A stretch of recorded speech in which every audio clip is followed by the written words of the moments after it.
दोस्तों, क्या आपने कभी ऐसी ट्रेन के बारे में सुना है जो कि ब्रिज के नीचे लटक कर चलती है और इसे अपसाइड डाउन ट्रेन या फिर हैंगिंग मोनोरेल भी कहा जाता है। और आज की वीडियो में हम इसी अमेजिंग ट्रेन के बारे में बात करेंगे।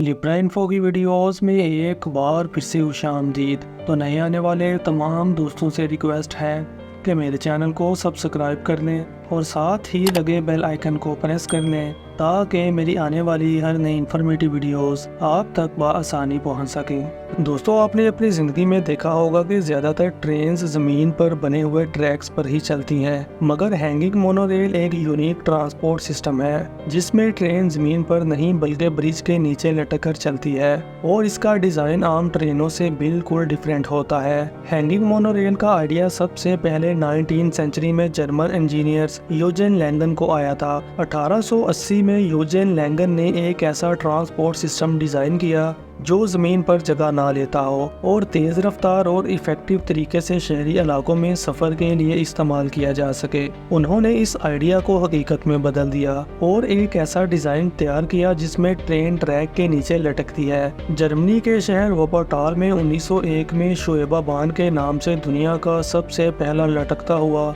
मोनोरेल सिस्टम बनाया गया और ये सिस्टम आज भी वोपर्टाल में चल रहा है। यूजेन लैंगन की ये इजाद न सिर्फ उस वक्त के लिए एक मॉडर्न टेक्नोलॉजी थी बल्कि आज भी शहरी ट्रांसपोर्ट के हवाले से एक अहम कदम मानी जाती है। मोनोरेल के प्रोजेक्ट को मुकम्मल होने में तकरीबन 9 से 10 साल लगे थे। यूजेन लैंगन ने 1887 में इसका आइडिया पेश किया और इब्तदाई डिजाइन तैयार किया, लेकिन इस पर काम शुरू होने में कुछ वक्त लगा क्योंकि डिजाइन काफी टफ था। वोपर्टाल में इस मोनोरेल सिस्टम की तमीर का आगाज 1898 में हुआ और ये सिस्टम बिल आर 1901 में अवाम के लिए खोल दिया गया। इस प्रोजेक्ट में वक्त ज्यादा लगने की वजह न्यू डिजाइन की कम्प्लेक्सिटी, इंजीनियरिंग के चैलेंजेस और उस वक्त के मॉडर्न इंफ्रास्ट्रक्चर की जरूरियात शामिल थी, क्योंकि ये दुनिया का सबसे पहला लटकता हुआ मोनोरेल था। इस ट्रेन की तमीर के दौरान इंजीनियर्स को जिन चैलेंजेस का सामना करना पड़ा उनमें नंबर 1 पर था इसका डिजाइन और बैलेंस का इशू,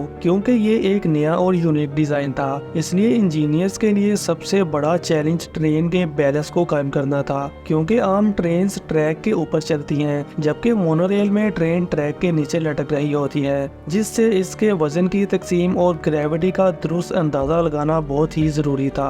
अगर ऐसा ना किया जाता तो ट्रेन के गिरने का खतरा था। चैलेंज नंबर 2 था इंफ्रास्ट्रक्चर की मजबूती। हैंगिंग मोनोरेल के लिए ऊंचे और मजबूत ट्रैक की जरूरत थी जो कि तवील फासले तक जमीन से बुलंद हो। इस इंफ्रास्ट्रक्चर की तमीर और इसे मजबूत बनाना भी एक बहुत बड़ा चैलेंज था, क्योंकि ट्रैक को न सिर्फ ट्रेन के वजन को बर्दाश्त करना था बल्कि मुसलसल इसकी मूवमेंट को भी बर्दाश्त करना था। चैलेंज नंबर 3 था सेफ्टी इशू। इंजीनियर्स के लिए एक और बड़ी प्रॉब्लम थी ट्रेन और पैसेंजर्स की हिफाजत को यकीनी बनाना, क्योंकि ये एक बिल्कुल नया कंसेप्ट था। इसलिए इन्हें इस बात की मुकम्मल यकीन दहानी करानी थी कि ये मोनोरेल ट्रेन पैसेंजर्स के लिए महफूज हो और किसी हादसे का शिकार ना हो। मोनोरेल के डिजाइन और इसकी स्पीड को इस तरह तरतीब देना था कि ये ट्रैक से ना उतरे और हादसा से बचा जा सके। चैलेंज नंबर 4 था मैकेनिकल प्रॉब्लम्स, क्योंकि ट्रेन ट्रैक के नीचे लटकी होती है, इसलिए इसके मैकेनिकल पार्ट्स जैसे कि इसके व्हील्स और इंजन ट्रैक के ऊपर होते हैं और इस डिजाइन को प्रैक्टिकली तौर पर नाफिज करना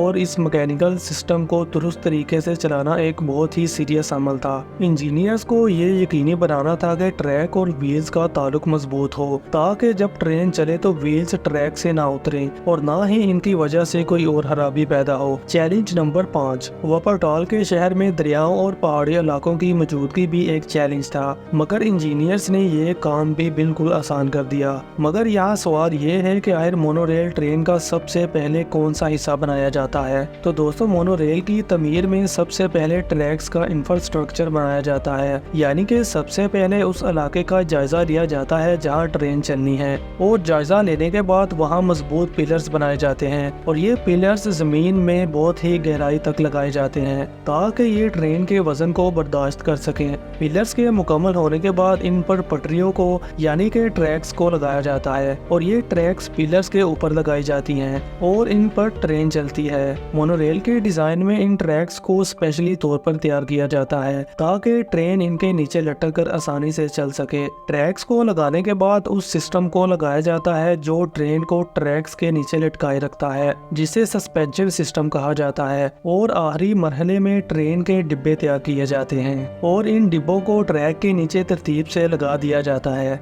ये डिब्बे ट्रैक्स के साथ जुड़े व्हील्स और इंजन के जरिए हरकत करते हैं। अगर मोनोरेल की लंबाई की बात करें तो ये ट्रेनें ज्यादा लंबी नहीं होती, क्योंकि मोनोरेल सिस्टम का मकसद शहरी ट्रांसपोर्ट होता है, जहाँ छोटी और नॉर्मल लंबाई की ट्रेनें इस्तेमाल की जाती हैं। मोनोरेल की ट्रेनों की लंबाई तकरीबन 30 मीटर यानी कि 65 से 100 फुट के दरमियान होती है। चिबा हार्बर मोनोरेल जो के जापान में वाक़या है, इस ट्रेन की लेंथ तकरीबन 82 फुट है और जो मोनोरेल जर्मनी में वाक़या है उसकी लेंथ तकरीबन 79 फुट है। मोनोरेल ट्रेनें आमतौर पर ज्यादा से ज्यादा 8 डिब्बों पर मुश्तमिल होती हैं। हैंगिंग मोनोरेल का ट्रैक आमतौर पर जमीन से 30 से लेकर 50 फुट की बुलंदी पर बनाया जाता है और इस ट्रैक को जमीन से ऊपर इसलिए बनाया जाता है ताकि ये नीचे की सड़कों, ट्रैफिक और रास्ते में रुकावट पैदा न करे। और हाइट इस बात को यकीनी बनाती है कि ट्रेन और नीचे के इलाके के दरमियान मुनासिब फासला हो ताकि किसी हादसे या खराबी की सूरत में नुकसान का खतरा कम हो। अगर मोनोरेल किसी दरिया, पुल या पहाड़ी इलाके से गुजरनी हो